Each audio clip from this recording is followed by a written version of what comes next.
Level 1. You find the world either too boring or too unbearable, so you naturally escape into movies. You got into movies initially because your family loved watching them.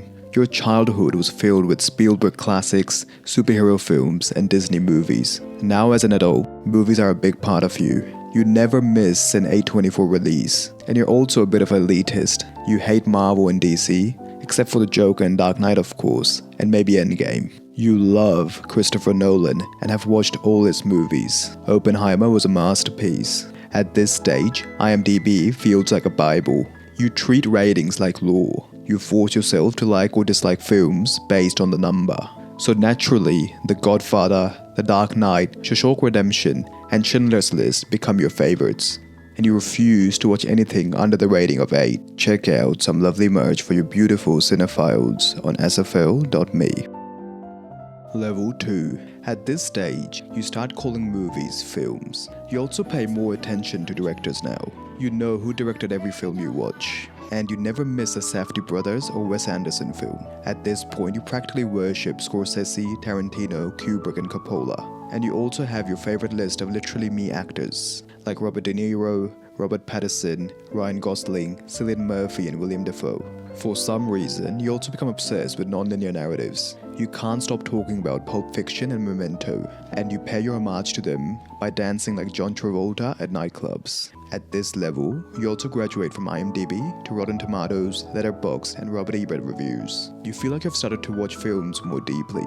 Now you pay attention to the cinematography, sound design, and even mise en scène. You actually have gotten better at judging which films are good and which are bad. But there's a dark side to this as well. You have started judging other people's film tastes as well, more and more. Level 3. At this stage, you start getting into film video essays. You spend more time on YouTube than in the cinema. Your analysis skills improve, but you grow more pessimistic about the future of films. You kinda hate how cinema feels like a theme park now. There's no subtlety anymore. Scorsese was right. You also hate the TikTokification of movies. You hate that no one goes to the cinema anymore. And you hate streaming services.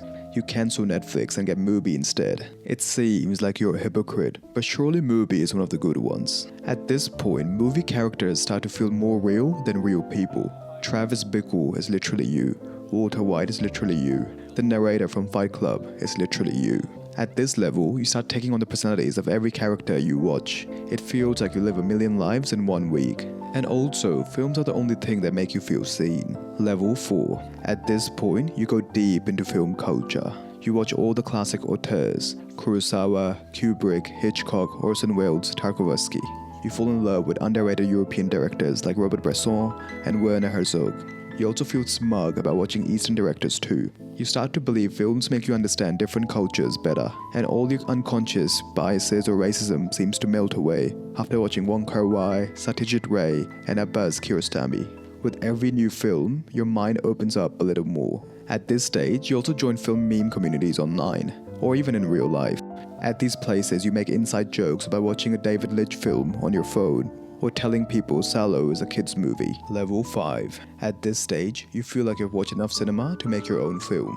You believe you could be a real force in the film world, if only you had the budget. At the very least though, you think you can write a killer script. So you start learning the screenwriting structure and buy a Super 8 camera. And then you write your first script and it's terrible. The dialogue feels awkward. The plot is even worse. After writing a few more, you start filming the one you hate the least. But you regret filming it almost immediately. It's terrible. You yourself don't want to watch this. Your confidence crashes, and you think maybe you're not cut out for this. You start questioning everything.